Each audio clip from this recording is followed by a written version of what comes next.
హరి ఓం. పరమేశ్వర స్వరూపమైన సభకి నమస్కారం. నాడు పరమపావనమైనటువంటి రోజు. కాలము ఏకరీతిగా సాగిపోయినా అంటే ప్రతిరోజు మనకి తేడా ఏం కనపడదు. సూర్యోదయ సూర్యాస్తమయములలో కాలము ఒకే స్వరూపంతో నడుస్తుంది. కానీ ఇవాల్టి రోజుకి ఒక విశిష్టత ఉన్నది. ఇవాల్టి రోజుకు ఉన్నటువంటి పావనమైన విశేషం ఏమి అంటే స్వామి హనుమ జన్మించినటువంటి రోజు కావడం. ఇవాల్టి రోజున హనుమ జయంతి అని పిలుస్తారు. హనుమకి అలా జయంతి ఉంటుందా? అలా పుట్టడం, అవతారం విడిచిపెట్టడం అలా ఉంటాయా అంటే మిగిలినటువంటి అవతారములన్నీ ఒకెత్తు, స్వామి హనుమ యొక్క అవతారము యొక్క విశిష్టత ప్రత్యేకం. ఎందుకంటే ఆయన చిరంజీవి. ఆయన అప్పుడు ఇప్పుడు ఎప్పుడూ ఉంటారు. ఆయన భవిష్యత్ బ్రహ్మ. రాబోయేటటువంటి కాలంలో ఆయనే బ్రహ్మగారిగా సృష్టిని చేస్తారు. ఆయన చిరంజీవిత్వాన్ని పొందారు.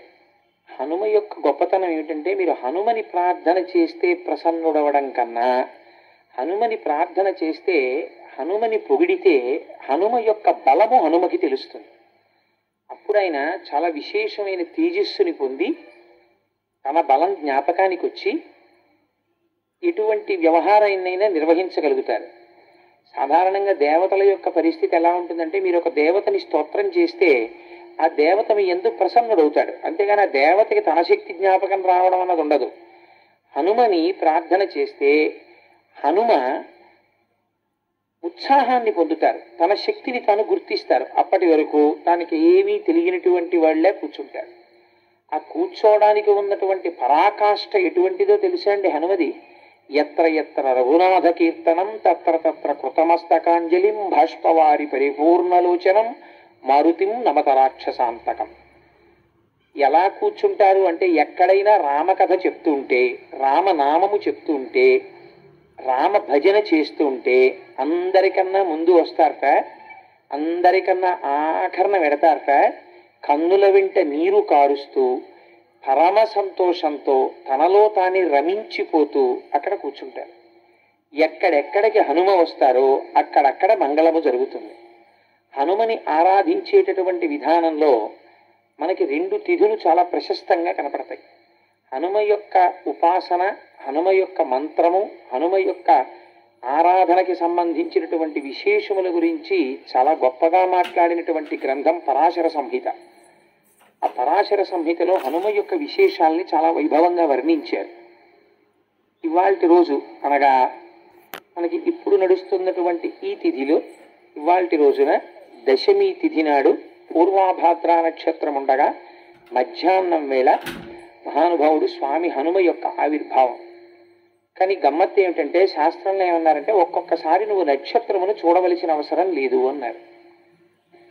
ఈ నెలలో మనకి వైశాఖ మాసంలో వచ్చేటటువంటి కృష్ణపక్షంలో బహుళ దశమి నాడు మధ్యాహ్నం వేళ ఒకవేళ ఏ కారణం చేతనైనా ఉత్తరాభాద్ర నక్షత్రం కలవకపోయినా సరే హనుమ జయంతిని మాత్రం చేసేస్తారు. సాధారణంగా ఒక విషయాన్ని పెద్దలు అంటూ ఉంటారు ఫలానా రోజు అని. కానీ మీకు ఒక సత్యాన్ని నేను ఇవాళ విజ్ఞాపన చేస్తున్నాను. రామాయణంలో ఎక్కడ అసలు వారముల గురించి మాట్లాడలేదు. మీరు కావాలంటే ఎక్కడైనా రామాయణం అంతా సంపూర్ణంగా చదివిన వాళ్ళకి దాని గురించి అవగాహన ఉంటుంది. రామాయణంలో వాల్మీకి మహర్షి వారముల యొక్క పేర్ల గురించి ఎక్కడా మాట్లాడలేదు. ఆదివారం, సోమవారం, మంగళవారం, బుధవారం అలా మాట్లాడలేదు. కేవలము తిథులు మాట్లాడారు, నక్షత్రములు మాట్లాడారు అంతే. మాసములు చెప్తారు. మాసములో వచ్చేటటువంటి కృష్ణపక్షమా శుక్లపక్షమా చెప్తారు. అందులో తిథి చెప్తారు. ఒక్కొక్కచో నక్షత్రములు ప్రస్తావన చేస్తారు తప్ప అది అసలు ఆదివారం, సోమవారం, మంగళవారం అనేటటువంటి ప్రస్తావన చెయ్యరు. ఎందుకని అంటే బహుశా త్రేతాయుగంలో వారములనేటటువంటిది కాలమును గణన చేయడంలో వినియోగింపబడలేదు. నెల, తిథి, నక్షత్రము అంతవరకే మాట్లాడతారు. అందుకే మీకు రామాయణం మొత్తం మీద ఎక్కడ వాల్మీకి మహర్షి నోటి వెంట ఫలానా రోజు ఫలానా వారము అన్న పేరు మీకు ఏ శ్లోకంలో కనపడదు. హనుమ జయంతికి సంబంధించి కూడా ప్రమాణం ఏం చెప్తారంటే వైశాఖ మాసంలో కృష్ణపక్షంలో ఏనాడైతే దశమి తిథి వస్తుందో ఆ దశమి తిథి నాడు పూర్వాభాద్ర నక్షత్రము ఉంటే ప్రశస్తం. పూర్వాభాద్ర నక్షత్రం లేకపోయినా నువ్వు దాని గురించి విచారించవలసిన అవసరం లేదు. దశమి తిథి నాడు హనుమత్ జయంతి చేయవచ్చు. అయితే హనుమత్ జయంతి చేయడానికి యథార్థానికి ఒక ప్రధానమైన లక్షణం చెప్పారు. హనుమత్ జయంతి చేసేటప్పుడు పరివారముతో కూడినటువంటి హనుమని పూజ చెయ్యాలి. పరివార సహిత అంటే మనం ఏమనుకుంటామంటే సీతారామచంద్రమూర్తి యొక్క పాదార విందముల యందు కూర్చున్నటువంటి హనుమ అనుకుంటాం. అలా కాదు. ఆయనకి సుషేనుడు అని ఒక వానరము ఛత్రము పడతారు. ఆ సుషేనుడు ఛత్రము పట్టినటువంటి మూర్తిని మీరు మంత్రము చేత ఆవాహన చెయ్యాలి హనుమత్ జయంతి నాడు. అలాగే మైందుడు ద్వివిధుడు అని ఇద్దరు ఉంటారు. ఆ మైంద ద్వివిధులిద్దరూ కూడా ఆయనకి రెండు పక్కల నిలబడి చామరం వేస్తూ ఉంటారు. ఆయన ముందు జాంబవంతుడు నడిచి వెడుతూ ఉంటాడు. వెడుతూ మంచి మాటలు చెప్తూ ఉంటాడు. ఈ పని చెయ్యవచ్చు, ఈ పని చెయ్యకూడదు అది పెద్దవాడైనటువంటి జాంబవంతుడు ముందు నడుస్తున్నట్లు ఆయన వెనకాతల మిగిలినటువంటి వానరముల యొక్క పేర్లు చాలా పేర్లు విజ్ఞాపన చేస్తారు. ఇటువంటి పరివారం ఏది ఉన్నదో అటువంటి పరివారముతో కూడినటువంటి హనుమకి ఇవాళ అర్చన చేస్తున్నాము అంటారు. శాస్త్రమునందు హనుమకి వివాహం అయింది. ఆయన్ని సువర్చలా సమేత హనుమ అని పిలుస్తారు. సువర్చలా సమేతుడైనటువంటి హనుమకి కళ్యాణం చేయడం కూడా శాస్త్రంలో అంగీకరించారు. ఎందుచేత అంటే గృహస్థాశ్రమంలో ప్రవేశించలేదనుకోండి, పెద్దలైనటువంటి వారు తరించారు. శాస్త్రంలో స్వామి హనుమకి ప్రవర ఉన్నది. ఆయన తండ్రి గారు కేసరి. అలాగే వారి తాతగారి పేరు ముత్తాతగారి పేరు కూడా కళ్యాణంలో చెప్తారు. చెప్పినప్పుడు హేమగర్భుడు అని వాళ్ళ ముత్తాతగారి పేరు. అందుచేత వాళ్ళు తరించాలి అంటే ఒక తండ్రి కడుపున పుట్టినటువంటి పిల్లవాడు సన్యసించడానికి నియమం చెప్పారు. సరే, ఇప్పుడు నేను ఆ సన్యాస నియమం గురించి మాట్లాడను. కానీ వివాహం చేసుకోకుండా ఉండిపోయాడు అనుకోండి ఎవరైనా, అలా ఉండిపోతే ఏమవుతుంది అన్నారు. ఒక తండ్రి కడుపున పుట్టినటువంటి పిల్లవాడు వివాహం చేసుకోకుండా ఉండిపోతే తల్లిదండ్రుల యొక్క శరీరములు పడిపోయిన తరువాత, అనగా వారు దేహమును చాలించిన తరువాత వారి శరీరాలని చెట్లకి తిప్పి కట్టేస్తారు. ఎందుచేత అంటే నువ్వు వివాహం చేసుకోనటువంటి సంస్కార భ్రష్టుడైన కుమారుణ్ణి కన్నావు కనుక అని. అందుకని పిల్లలు వివాహం చేసుకోకుండా ఉండకూడదు, వివాహం చేసుకుని తీరాలి. అలా చెయ్యడం తల్లిదండ్రుల యొక్క ప్రధానమైన బాధ్యత. నవవ్యాకరణ పండితుడు మహాబుద్ధిమంతుడైనటువంటి హనుమ వివాహం చేసుకోకుండా అటు సన్యాసము తీసుకోకుండా ఉండరు కదా. మీకు అందుకే భారతీయ సంప్రదాయంలో ఋషులందరూ వివాహం చేసుకుంటారు. వశిష్ఠ మహర్షిని చూడండి, వివాహం చేసుకుంటారు. అగస్త్యుణ్ణి చూడండి, లోపాముద్రా సమేత అగస్త్యుడు. ఋషులు గృహస్థాశ్రమంలో ఉంటారు. అలాగే హనుమ కూడా శాస్త్రములకు సంబంధించినంత వరకు గృహస్థాశ్రమంలో ఉంటారు. కానీ కాపరం చేసినట్టు పిల్లల్ని కన్నట్టు లేదు. ఎందుకంటే వారు బ్రహ్మజ్ఞాని, మహానుభావుడు. అందుచేత సువర్చల అనేటటువంటి స్త్రీని వివాహం చేసుకున్నారు. తర్వాత ఇద్దరూ కూడా యోగమును అనుసంధానం చేశారు. అందుకే ఇప్పటికీ కళ్యాణం చేస్తే సువర్చల సమేత హనుమకి లేదా సువర్చలని హనుమకి ఇచ్చి కళ్యాణం చేసినటువంటి సందర్భం, కళ్యాణం చేసినటువంటి ఘట్టములు, కళ్యాణోత్సవములు శాస్త్రమునందున్నాయి. హనుమ జయంతి చేయడానికి పెద్దలు ఒక మార్గం చెప్తారు. పరివార సహితమైనటువంటి హనుమని ఆవాహన చెయ్యాలి. అసలు ఇంకా ఒక పచ్చి యథార్థం నేను మాట్లాడవలసి వస్తే, హనుమ జయంతి జీవితంలో ఒక్కలా నువ్వు చేసినట్టయితే నీ వంశమంతా తరించిపోతుందన్నారు. ఎలాగో తెలుసా అండి, హనుమ జయంతి చేసేటప్పుడు హనుమ జయంతి తిథి నాడు గృహస్థు భోజనం చెయ్యకుండా ఉండకూడదు. ఒక పూట భోజనం చేసి తీరాలి. యతి పురుషులు ఇవాల్టి రోజున భోజనం చెయ్యకూడదు, పూర్ణోపవాసం చెయ్యాలి. ఎవరు హనుమత్ జయంతి చేస్తున్నారో ఆ హనుమత్ జయంతి చేసేటటువంటి గృహస్థు యొక్క భార్య జీవితంలో ఒక్క హనుమత్ జయంతి నాడైనా సరే గురువింద పీసులతో ఉపాసన అని ఒకటి ఉన్నది. అది కొంచెం క్లేశముతో కూడుకున్నది. నేను సభాముఖంగా దాన్ని ప్రస్తావన చేయను, ఎందుకంటే తెలిసి తెలియని వాళ్ళు ఎవరైనా అలాంటివి చేసే ప్రమాదం ఉంది కనుక. పరమ సాత్వికమైనటువంటి పద్ధతిలో ఒకటి ఉన్నది. హనుమత్ జయంతి నాడు ఇవాళ భర్త గారి పూజ అంతా పూర్తయిపోయిన తర్వాత భార్య స్వచ్ఛమైనటువంటి ఆవు నీతిని తీసుకుని వచ్చి అప్పాలని సాయంకాలం వరకు వేయించాలి. అంటే ఏమన్నా అలా వేయిస్తే మాడిపోవా అని మీరు నన్ను అడుగుతారేమో. అంటే దాని ఉద్దేశం ఒకే వాయి వేయించమని కాదు. అప్పాలని సాయంకాలం వరకు ఎన్ని అప్పాలు చెయ్యగలిగితే అన్ని అప్పాలు. ఇప్పటికీ నాకు కొన్ని కుటుంబాలు తెలుసు, ఒకే గోత్రంతో ఉన్న కుటుంబాల్లో ఉన్నటువంటి తోడికోడళ్ళు అందరూ కలిసి హనుమత్ జయంతి చేస్తారు. ఎంత తేలిగ్గా చేసుకోవచ్చో తెలుసా అండి. చక్కగా భర్త గారు పూజామందిరంలో హనుమ అంత తొందరగా ప్రీతి చెందేటటువంటి మహాపురుషుడు మీకు ఇంకొకరు ఉండరు. ఆయన అనుష్ఠానం చేసుకున్న తరువాత నీతిలో అప్పాలు చేసి సాయంకాలం సీతారామచంద్ర ప్రభువుకి హనుమకి హనుమ యొక్క పరివారమునకు మీరు మంత్రముతో వారికి స్వాగతము పలికి ఉపాసన చేసి నివేదన చేసి సీతారామచంద్ర ప్రభువు యందు అపారమైన భక్తి కలిగిన వాడు హనుమని ఉపాసన చేస్తున్నటువంటి వ్యక్తి హనుమ జయంతి నాడు మీకు తారసపడితే వారి ఇంటికి వెళ్ళేటటువంటి అంత చనువు మీకున్నా వారు మీ ఇంటికి వచ్చేటంతటి అనుగ్రహం వారికి మీ యందున్నా ఒక విషయము చేత మీ జన్మ పండుతుంది అన్నారు. దీని చేత అటువంటి పరమభక్తుడైన వ్యక్తితో మీకు పరిచయం ఉంటే సూర్యాస్తమయం అయ్యే లోపల 5 ఆకులు కానీ 5 పళ్ళు కానీ 5 అప్పములు కానీ నేతితో చేసినవి పళ్ళెములో పెట్టి మీరు తీసుకెళ్లి వారికి ఇస్తే వారు కానీ హనుమత్ జయంతి రోజున వాటిని తీసుకుని ఒక్క పండు మొక్క ఆయన నోటిలో వేసుకున్నాడా మీ జన్మ తరించిపోయినట్టే అన్నారు. ఎందుచేత అంటే హనుమత్ జయంతికి 5 అంకెతో అది పెద్ద నియమం. కానీ నేను ఎందుకు ఇవాళ ప్రస్తావన చేస్తున్నానంటే బహుశా మీరే అనుకుంటాను, మీరేనా నన్ను అడిగింది. హనుమత్ జయంతి గురించి హనుమద్ వ్రతం గురించి కొద్దిగా వివరణ చెయ్యండి, హనుమద్వైభవము అన్నాం కదా అని మీరు హనుమ గురించి మళ్ళీ సుందరకాండలోంచో రామాయణంలోంచో చెప్తారేమో. కూర్చోండి ఒక మంచి ప్రశ్న వేశారు వారు. ఆ రోజు నేను అనుష్ఠానం చేసుకుంటుండగా వచ్చారు. వస్తే పాపం అయ్యో హనుమ గురించి వచ్చినటువంటి వ్యక్తిని నేను పూజామందిరంలో ఉండగా పంపించకూడదని పీఠం మించి లేవకూడదని నా భార్య అయ్యా లోపలికి వెళ్ళి పూజామందిరంలోనే వాడికి ఆ శుభలేఖ ఇచ్చి వెళ్ళండి అంటే వారు మందిరంలోకి వచ్చి ఆ రోజున ఆ ప్రశ్న అడిగి వెళ్ళారు. నేను పీఠం మీద కూర్చుని ఉండగా తప్పకుండా అన్నాను కనుక దాని గురించి ప్రస్తావన చెయ్యాలి కనుక చేస్తున్నాను ఇవాళ. లేకపోతే నేను ఈ పూజల గురించి చెప్పడానికి నాకు కొంచెం భయం, ఎందుకంటే దాని గురించి ఇంకా అనుమానాలు చాలా ఎక్కువైపోతాయి. లేకపోతే మా ఇంటికే 5 రకాల పళ్ళు పట్టుకుని వచ్చేస్తారేమో, సూర్యాస్తమయం అయిపోయింది కాబట్టి ఇంకా భయం ఏం లేదు, అయినా నేనంత భక్తుడిని ఇంకా కాననుకోండి. మీ అందరికన్నా నేనేమన్నా భక్తుడినా? అసలు యథార్థానికి నేను పట్టుకు రావాలి మీ అందరిళ్ళకి 5 పళ్ళు.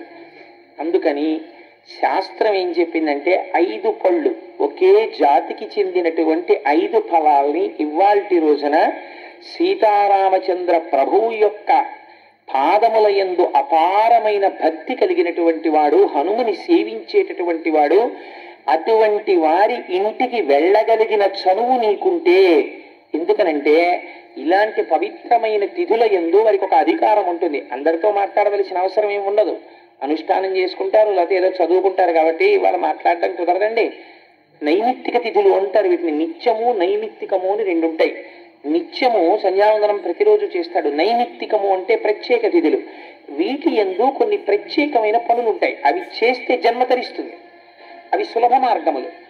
అందుచేత వారు తీసుకోవాలని ఏం లేదు. కానీ మీకు అటువంటి చనువు ఉందనుకోండి, చనువు ఉండి మీరు ఇస్తే వారు పుచ్చుకున్నారనుకోండి, పుచ్చుకుని ఆయన ముక్క నోట్లో వేసుకున్నారనుకోండి, మీ జన్మ తరించిపోయినట్టే. ఎందుకని అంటే అది సాక్షాత్తు హనుమ యొక్క స్వీకారమే, వారు తీసుకున్నట్టే లెక్క అని చెప్పింది పరాశర సంహిత. నేనేం నా సొంతంగా ఏదో అభూత కల్పనలు చేసి చెప్తున్నాను అనుకోకండి. మహాప్రభు వేదికల మీద నేనటువంటి అబద్ధాలా అన్న అంటే దిగిపోయాక చెప్తావా అనకండి. ఎప్పుడూ చెప్పను, ఎప్పుడైనా ప్రారంభం తప్పి చెప్పవలసి వస్తే ఈశ్వరుడును మన్నించుగాక. సరే, అందుచేత 5 అంకె మీద పండు, 5 అంకె మీద ఆకు, 5 అంకె మీద నీతి అప్పములు. కనీసం వచ్చేసారి మీకు ఎవరైనా చక్కగా ఆలయంలో అర్చన చేసేటటువంటి వారు అటువంటి వాళ్ళు సీతారామచంద్రమూర్తిని నమ్ముకున్న భక్తులకి ఇవ్వండి. ఇస్తే మీరు తరిస్తారు. హనుమత్ జయంతి నాడు ఒక ప్రధాన నియమం ఉంది. మీరు వచ్చే సంవత్సరం మీ దేవాలయంలో హనుమత్ జయంతి చేసేటప్పుడు బాగా జ్ఞాపకం పెట్టుకోండి. హనుమ ఆవాహన ఎక్కడ తొందరగా జరుగుతుందో తెలుసా అండి? అరటి చెట్లు మీరు బాగా కట్టి అరటి గెలలు వంగి ఉండేటట్టుగా అలంకారం చేసి అప్పుడు హనుమత్ జయంతి చెయ్యాలి. నేను ఇవాళ మీరు అడిగారు కాబట్టి ఒక పరమ సత్యం చెప్పేస్తున్నాను. హనుమ తొందరగా ప్రసన్నులైపోవాలంటే ఎక్కడ చేయమని చెప్పిందో తెలుసా అండి పరాశర సంహిత?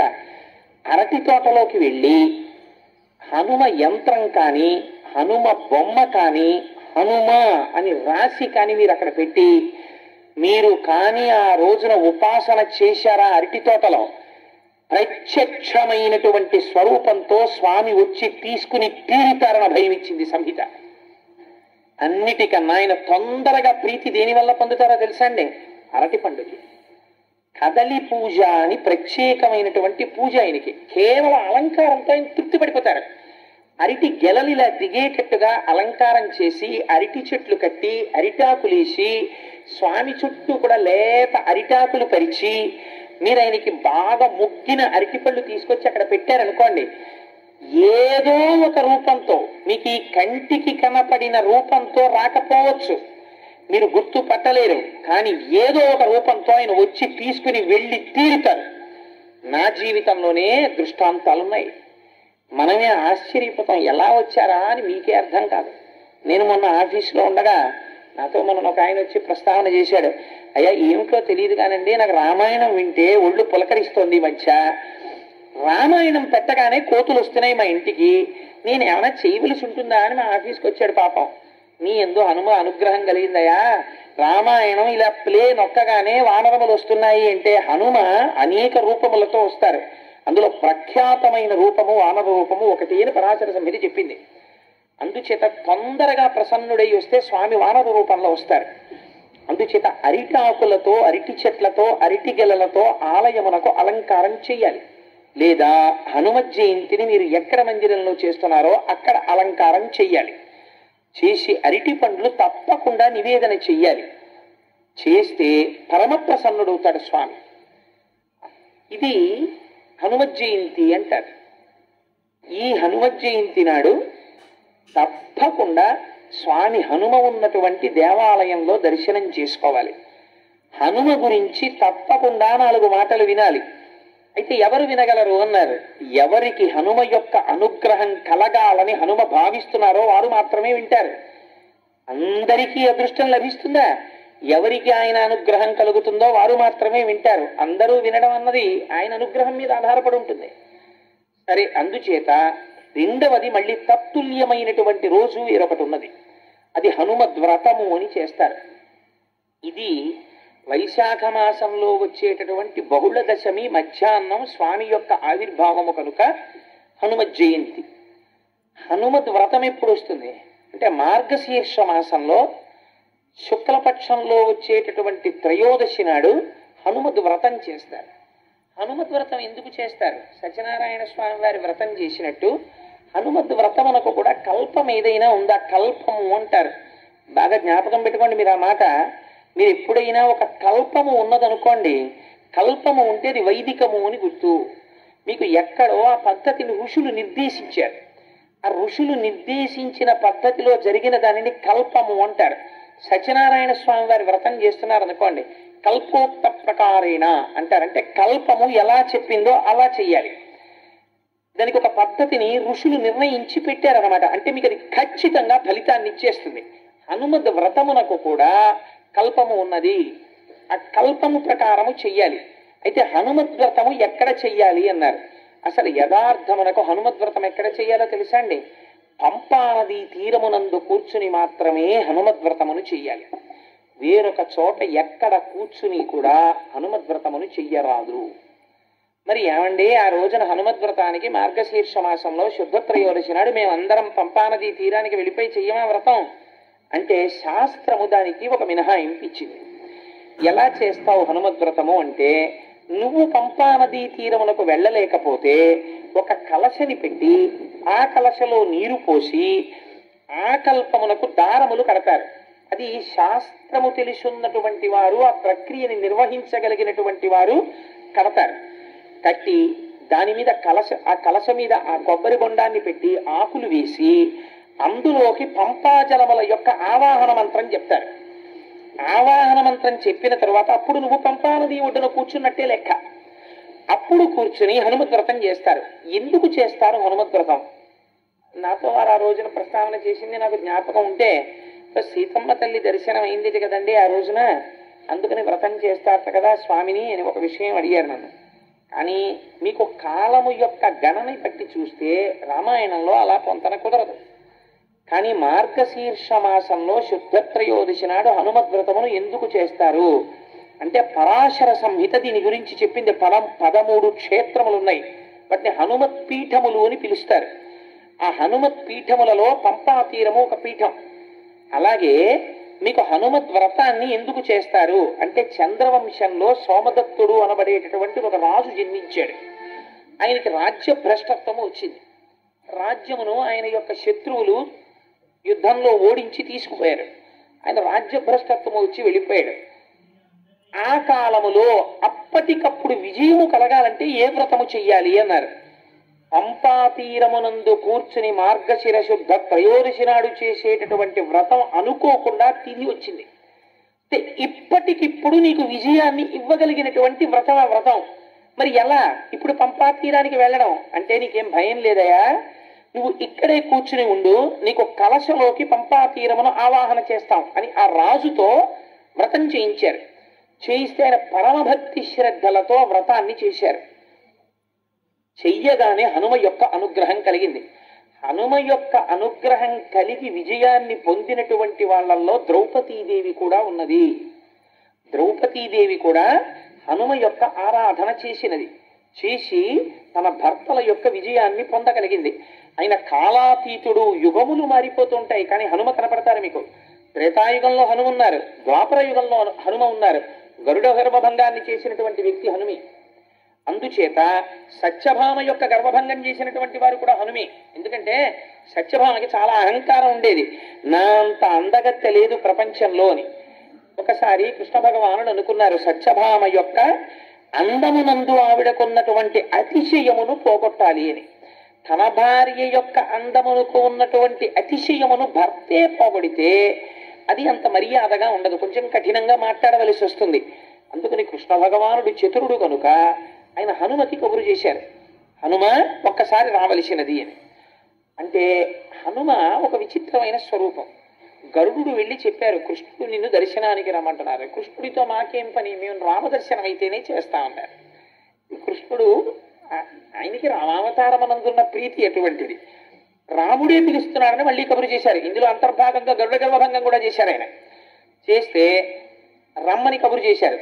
చేస్తే గరుడు అనుకున్నాడు నా అంత వేగంగా హనుమ ఎక్కడెడతారు, పాపం చాలా వృద్ధుడు ఆయన, ఏదో ఆ తోటలో కూర్చునో పండు తింటున్నారు, అందుకని మీరంత వేగంగా వెళ్ళలేరేమో, నా మూపున కూర్చోండి మా స్వామి దర్శనానికి తీసుకెడతానన్నారు.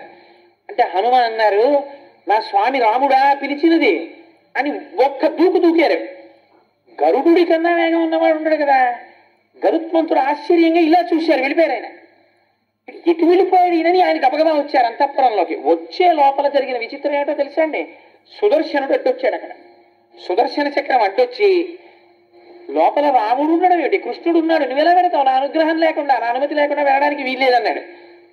ఈయనెవరు నాకడ్డు రావడానికి అని చటుక్కుని చేత్తో పట్టుకుని నోట్లో పెట్టుకుని మింగేశారు. ఆయన మింగేసి లోపలికి వెళ్ళిపోయాడు. వెళ్ళిపోయి రామచంద్రమూర్తి పాదముల కృష్ణుడు రాముడిగా దర్శనమిచ్చారు. ఆయనకి దర్శనం ఇవ్వగానే వెళ్ళి రాముడి పాదముల మీద పడిపోయి కన్నీటితో అభిషేకం చేసేశారు. చేసేసి పక్కకి చూశారు, మా అమ్మ సీతమ్మ పాదాలేవని. ఇలా పైకి చూశారు, సత్యభామాదేవి నిలబడింది. స్వామి ఇదేమిటి మీ పక్కన మా అమ్మ కదా ఉండాలి, దాసి ఉన్నదేమి అని అడిగారు. అడిగితే సత్యభామ ఆశ్చర్యపోయింది. ఆశ్చర్యపోతే కృష్ణ భగవానుడు అన్నాడు ఈమె దాసి కాదు, ఈ అవతారమునందు నా పత్ని సత్యభామ, మీ అమ్మ సీతమ్మ రుక్మిణీ అంశతో ఉన్నది అన్నారు. అప్పుడు సత్యభామకు అర్థమైంది. అప్పుడు కృష్ణుడు అన్నారు నువ్వు లోపలికి వచ్చేటప్పుడు హనుమా నిన్నెవరో అడ్డగించలేదా అన్నారు. అడ్డగించకే స్వామి, మీరు అలా అంటే గుర్తొచ్చింది, ఎవరో సుదర్శన చక్రంట, నువ్వెలా లోపలికి ఎడతామన్నాడు, స్వామి మింగిశాను అడ్డొస్తోందని. ఉండండి మీరు అలా అన్నారు కాబట్టి వదిలేస్తాను బయటికని గభాలను త్రేణుకు త్రేయించి పక్కన పారేశారు. అప్పుడు సుదర్శన చక్రానికి కూడా గర్భభంగం అయింది. అప్పుడు వచ్చాడు గరుత్మంతుడు. హనుమ వచ్చారైతేని రావడం ఏంటి, లోపలికి వెళ్ళి మాట్లాడడం కూడా అయిపోతోందన్నాడు. అప్పుడు వచ్చి నిలబడ్డాడు తెల్లబోయి చూసి, గరుత్మంతుడా చూశావా హనుమ వేగం అన్నారు. నన్ను మించిన వేగం లేదనుకునేవండి స్వామి, ఇంతమందికి ఏకకాలమునందు పాఠం చెప్పేశారు. గరుత్మంతుడికి గర్భభంగం అయిపోయింది, సుదర్శనుడికి గర్భభంగం అయిపోయింది, సత్యభామకి గర్భభంగం అయిపోయింది. ద్వాపర యుగం వరకు మహానుభావుడు గర్వభంగము చేస్తూ ఉద్ధరించినటువంటి మహోత్కృష్టమైనటువంటి స్వరూపం హనుమ యొక్క స్వరూపం.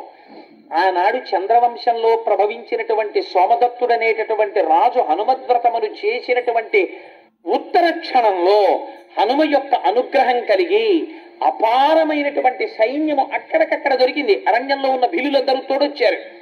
తన రాజ్యాన్ని తాను పొందాడు. ఇలా వ్రతం చేశాడు. సాయంకాలానికి మూర్ధాభిషిక్తుడైపోయాడు.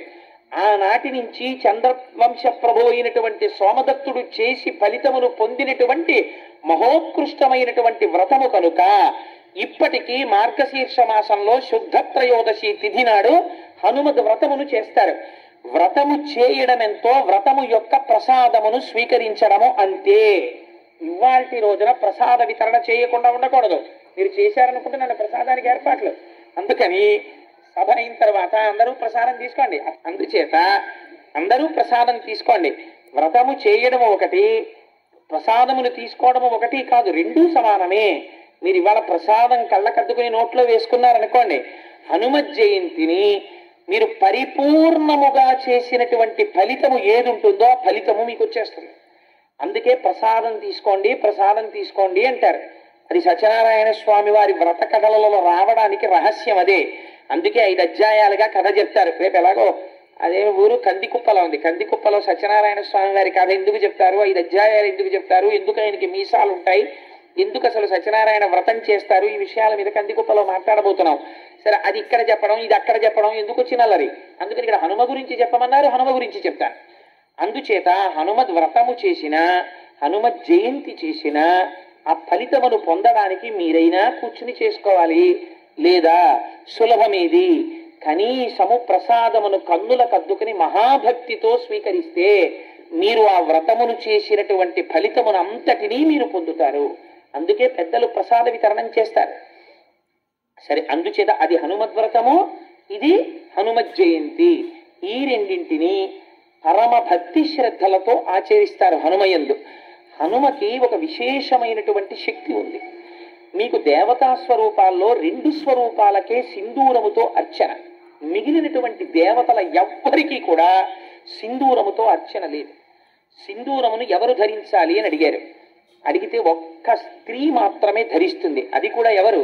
సువాసినులైనటువంటి స్త్రీలు. వివాహమై భర్త కలిగినటువంటి స్త్రీలు, 5వ తనం ఉన్న వాళ్ళు ఎవరున్నారో వాళ్ళు తప్పకుండా పక్కపాపిళ్ళు అవి తీయమని శాస్త్రంలో చెప్పలేదు. మధ్యపాపట తీసి, అదేమిటంటే అలా కూడా చెప్పారా అని మీరు అనుమానపడతారేమో. కోటేశ్వరారు అబద్ధాలు చెప్పారంటే మీరు వ్యాఖ్యానం చదువుకోండి. దీర్ఘమైన మధ్యపాపిడి తీసి పాపట యొక్క ప్రారంభమునందు సింధూరముతో అలంకారము చేసి తీరాలి. అలా చేస్తే ఏమవుతుంది? భర్తకి ఆయుర్దాయం పెరుగుతుంది. భర్తకు ఆయుర్దాయం పెరిగితే తనకు 5వ తనం నిలబడుతుంది. సింధూరము అలంకారము చేయబడినటువంటి పాపట కలిగినటువంటి స్త్రీ యొక్క కుమార్తెని వివాహం చేసుకోవడానికి పెద్దలు వెళ్ళారనుకోండి, ఆవిడికి తెలియదన్నమాట సంప్రదాయం. కాబట్టి ముందు ఆవిడికి నేర్పాలి. అయ్యా, మీ భార్య గారిని సింధూరం పెట్టుకోవడం నేర్చుకోమనండి అని చెప్పి అప్పుడు వాళ్ళ అమ్మాయిని మీ ఇంటికి తెచ్చుకోవాలి కోడలిగా. లేకపోతే ఆవిడే పెట్టుకుంది, ఈ పిల్ల ఎందుకు పెట్టుకుంటుంది? ఆయనేమో రేపు పొద్దున నీ కొడుకు తాళి కట్టబోతున్నాడు. మాంగళ్యం తంతునానేనా మమ జీవన హేతునా అంటున్నాడు. నా జీవితమునకు హేతువు కంఠే పద్మామి శుభగేతం జీవ శరదాంశతం. నా జీవితమునకు హేతువు నీ కంఠమునందు కడుతున్నానంటున్నాడు. ఆ సూత్రం ఎంతకాలం ఉంటుందో అంతకాలం ఆయన ఉన్నాడని గుర్తు. ఈ సూత్రం ఉంటుంది అని నమ్మకమేమి? స్నానము చెయ్యగానే ముందు సింధూరం తీసుకుని పాపటలో పెట్టుకుంటారు. కాబట్టి ఎవరి యందు సింధూరము అలంకారము? స్త్రీ, సువాసిని స్త్రీ యందు పాపట యందు అలంకారం.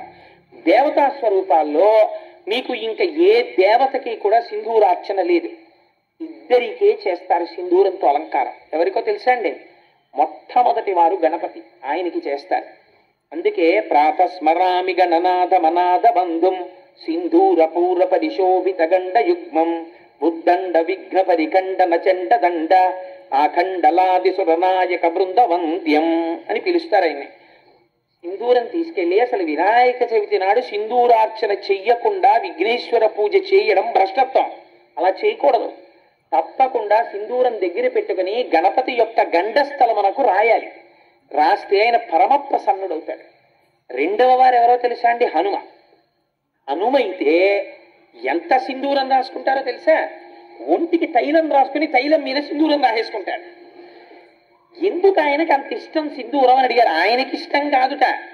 ఒకనాడు సీతమ్మ తల్లి స్నానం చేసి పాపట సింధూరం పెట్టుకుంటుంటే స్వామి హనుమకి ఎప్పుడు ఆ సీతారాముల దగ్గర తల్లిదండ్రులు ఆయన హనుమద్ రామాయణము అని ఆయన రామాయణం రాసుకున్నారు.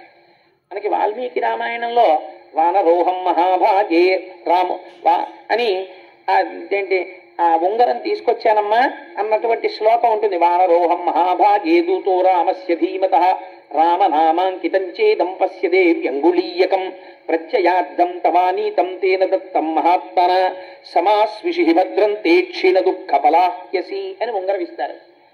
హనుమ రాసుకున్నారు రామాయణం, హనుమద్ రామాయణం అంటారు దాన్ని. హనుమ రాసుకున్న రామాయణంలో ఏమని రాశారో తెలుసా అండి? సువర్ణం సువర్ణం సువర్ణం సువర్ణస్య అంగుళీయకం అని రాశారు. 3 మాటలు ఇది బంగారము బంగారము బంగారము అని చెప్పి నేను అమ్మకిచ్చానని రాసుకున్నారు. అలా ఎందుకు చెప్పాను అన్నదానికి వ్యాఖ్యానం చేశారు తర్వాత పెద్దలు. ఎందుకు అలా 3 మాటలు బంగారము బంగారము బంగారం అన్నారు హనుమ అన్నదానికి. సరే, అందుచేత హనుమద్ రామాయణంలో ఒక మాట రాశారు. సీతమ్మ తల్లిని మొట్టమొదటిసారి నేను దర్శనము చేసినప్పుడు అమ్మ నన్ను చూసినప్పుడు ఆ చూపు ఎట్లా ఉందో తెలుసా?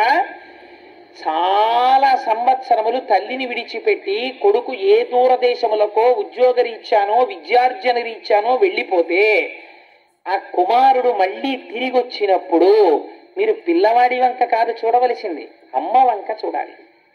అమ్మ ఆ కొడుకు వంక చూసుకుంటున్నప్పుడు చూసేటటువంటి చూపులలో ఎటువంటి ఆర్ద్రత ఉంటుందో, ఇన్నాళ్లకి తిరిగి వచ్చిన కొడుకుని చూసుకున్నటువంటి అమ్మ ఎంత సంతోషంగా చూస్తుందో అంత సంతోషంగా నన్ను సీతమ్మ చూసినది అన్నారు. ఇది గుర్తుకొచ్చి నా గురించి చెప్తున్నావా అనుకున్నారులా ఉంది. స్వామి ఒకసారి చూడడానికి ఇటు తిరిగేలా ఉంది. అందుకని హనుమద్ రామాయణంలో స్వామి హనుమ అలా రాసుకున్నారు, సీతమ్మని తల్లి తనని చూడడం. అందుకని జగజ్జనని యొక్క చూపులు తన వైపు చూసేటట్టుగా చూడబడిన మహాత్ముడు స్వామి అంటే. అటువంటి ఆ హనుమ గురించి ఎక్కడ చెప్పుకుంటే అక్కడ పరమ ప్రసన్నుడవుతారు. ఇలాంటి రోజున ఒక నియమం ఉంటుంది. ఏమిటో తెలుసా అండి? హనుమకి యథార్థమునకు నైమిత్తికము అంటారు ఇవాళ తిథి నాడు 108 సార్లు స్వామికి ప్రదక్షిణం చెయ్యాలి ఓపికన్న వాళ్ళు. 108 ప్రదక్షిణాలు చేసేటప్పుడు కూడా ఒక నియమం ఉంది. 108 ప్రదక్షిణాలు చేస్తూ మధ్యలో ఎవరో కనపడితే పినిగారు బాగున్నారా అంటూ నడవడం అలా చేయకూడదు. ఎవరు కనపడినా ఒక నమస్కారం. అసలు యథార్థమునకు దేవాలయంలో నమస్కారం వేరొకరికి చెయ్యకూడదు. ఆయన ఎంత ప్రాజ్ఞుడు అనివ్వండి, చెయ్యకూడదు. దేవాలయంలో ఎవరున్నారో ప్రధానమూర్తి వారికే నమస్కారం. ఒకవేళ వేరొకరు చేసినా వీరేమంటారంటే దేవాలయంలో ఎదురుగుండా ఎవరున్నారో వారికి హనుమత్ పరబ్రహ్మార్పణమస్తు అంటారు. తప్ప తాను ఆశీర్వచనం చెయ్యకుండా ఇది దేవతకు చెందుగాక అని పంపించేస్తాడు. అందుచేత ఇవాళ 108 ప్రదక్షిణములు చెయ్యాలి. 108 ప్రదక్షిణాలు చేసేటప్పుడు బాగా జ్ఞాపకం పెట్టుకోండి. హనుమకి 108 ప్రదక్షిణాలు చేస్తే ప్రదక్షిణం చేసేటప్పుడు మీరు ఏవి పడితే ఇవి పెట్టి లెక్కలు పెట్టకూడదు. నేను చాలా చోట్ల చూస్తుంటాను, కాగితాలు పెన్ను పట్టుకొస్తూ ఉంటారు. పట్టుకొచ్చి ఏవో 1 2 3 4 5 ఏదో వేసుకుంటారులా ఉంది, పెన్నుతో గీతలు పెడుతుంటారు. శాస్త్రము నిషేధించింది, అలా చేయకూడదు. బాగా గుర్తుపెట్టుకోండి, ప్రస్తావన వచ్చింది కాబట్టి చెప్తున్నాను. మిరియముతో లెక్క పెట్టకూడదు. తెలియక మిరియం గింజలు ఇలాంటివి తెచ్చి లెక్కలు పెడుతుంటారు. ఎప్పుడూ వాడకూడదు, వాటి యందు ఉగ్రత ఉంటుంది. అందుకని మిరియాలు లెక్కకి తేకూడదు. మీరు ఎప్పుడైనా అంకెతో ప్రదక్షిణం నైమిత్తికంలో చేస్తే, నా సొంతంగా చెప్పట్లేదు, పరాశర సంహిత చెప్పింది. మీరు ఇలాంటి రోజున 108 ప్రదక్షిణాలు చేస్తే ఎలా చేయాలో తెలుసండి? మీ కామ్యము తక్షణము నెరవేరిపోతుంది. ఇలాంటి రోజులు చేస్తే స్నానం చేసి మీరు సంధ్యావందనం ఇంటి దగ్గర చేసుకుని నేను ప్రదక్షిణాలు చెయ్యడానికి వస్తున్నానని మీరు స్వామికి విజ్ఞాపన చేసుకుని, స్వామి నాకు ఏ ఇబ్బంది లేకుండా నాతో ప్రదక్షిణం చేయించు అని నమస్కరించి మీరు వచ్చేటప్పుడు పువ్వులు తెచ్చుకోవాలి. పువ్వులతో లెక్క పెట్టుకోవచ్చు. మీరు సజ్జలో కానీ ఇందులో ఉన్న పువ్వులు వేసుకుని ఒక ప్రదక్షిణం చేసి వస్తే ఒక పువ్వు అక్కడ పెట్టుకోవచ్చు. ఏమంటే గాలికి ఎగిరిపోతుందేమో అని మీకు అనుమానం ఉంటే వక్కలతో లెక్క పెట్టుకోవచ్చు. 108 వక్కలు లెక్క పెట్టి తెచ్చుకుని మీరు ప్రదక్షిణం చేసేటప్పుడు ఒక్కొక్క వక్క అక్కడ పెడుతున్నారనుకోండి, పరమ పావనం అయిపోతుంటుంది మీ ప్రదక్షిణం. 108 ప్రదక్షిణాలకి 108 వక్కలు అక్కడ పెట్టుకోవచ్చు. పుష్పము కానీ వక్క కానీ హనుమకి ప్రదక్షిణం చేసేటప్పుడు వాడి ప్రదక్షిణం చేస్తే అది పరమ శాస్త్రీయమై ద్విగుణీకృతమైనటువంటి ఫలితాన్ని ఇస్తుంది. ఎందుచేత అంటే కొంతమంది దేవతలకి కొన్ని ప్రదక్షిణాలు చేసేటప్పుడు జాగ్రత్తగా ఉండాలి. శివాలయాల్లో 108 ప్రదక్షిణాలు చేయక్కర్లేదు. అసలు చండ ప్రదక్షిణం అని ఉంది. మీరు చండ ప్రదక్షిణం చేస్తే 108 ప్రదక్షిణాలు చేసేసినట్టే. తెలియక శివాలయంలో 108 ప్రదక్షిణాలు చేసేస్తుంటారు. నేను చేయడం తప్పనంటలేదు. పుస్తకాలు పట్టుకెళ్ళడం, పెన్నులు పట్టుకెళ్ళడం, కాగితాలు పట్టుకెళ్ళడం, బెడ్డలు పట్టుకెళ్ళడం, మిరియాలు పట్టుకెళ్ళడం, ఏవి పడితే పట్టుకెళ్ళి ప్రదక్షిణాలు చేయకూడదు. అలా ప్రదక్షిణం చేస్తే తప్పకుండా వక్కలు కానీ పువ్వులు కానీ పట్టుకెళ్ళి ప్రదక్షిణము చేయవలెను.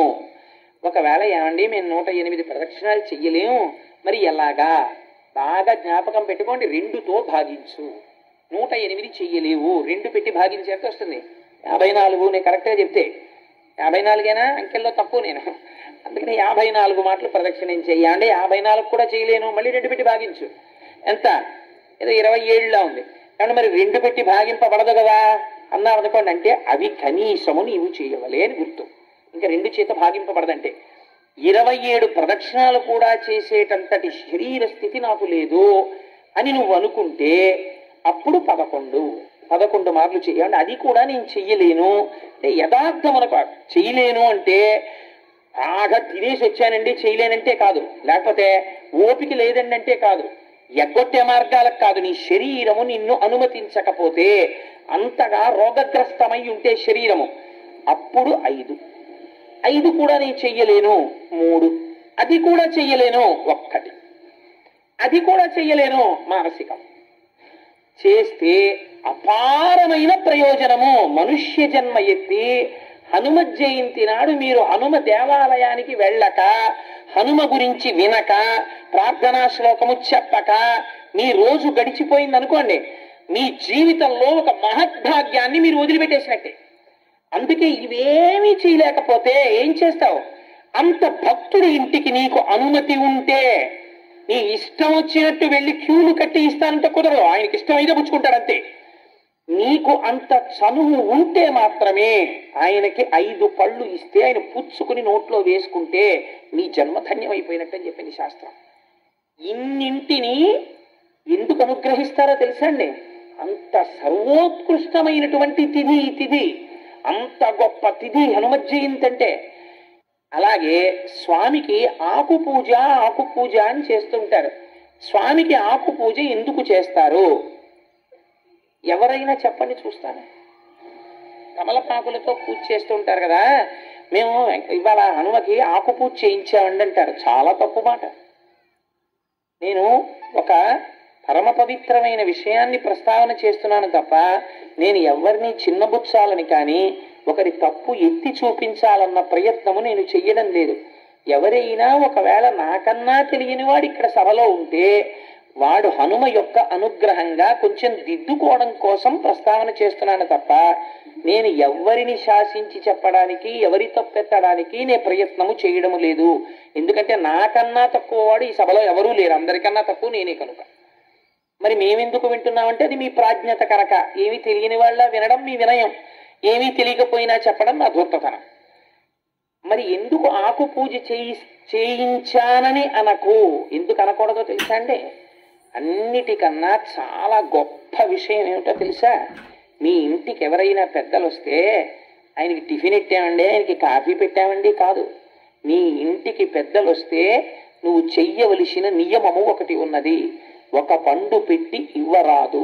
1 కన్నా ఎక్కువ పెట్టి ఏకజాతి ఫలములను అనగా 2 అరటి పళ్ళో, 2 బత్తాయి పళ్ళో, 2 దానిమ్మ పళ్ళో అలాంటివి పెట్టి 1 కన్నా ఎక్కువ ఆకులతో తాంబూలము పెట్టి 1 కన్నా ఎక్కువతో వక్కలు పెట్టి వారికి తాంబూలం ఇస్తే మర్యాదకంతటికి పెద్ద మర్యాద ఏమిటో తెలుసా అండి?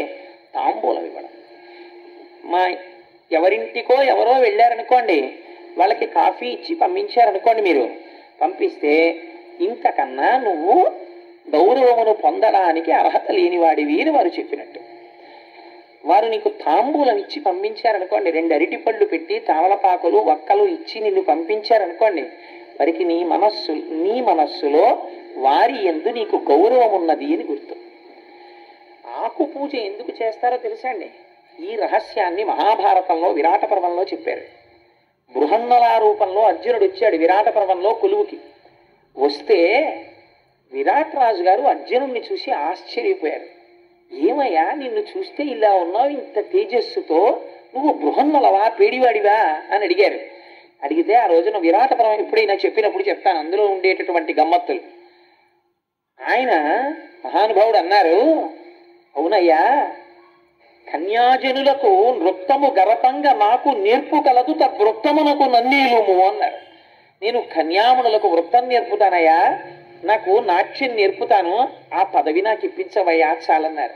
అంటే విరాట్ రాజు గారు అన్నాడు, నువ్వు అంతకన్నా చాలా గొప్పవాళ్లే కనపడుతున్నావయ్యా, శౌర్యం తేజస్సు ఎక్కడికి పోతుందండి?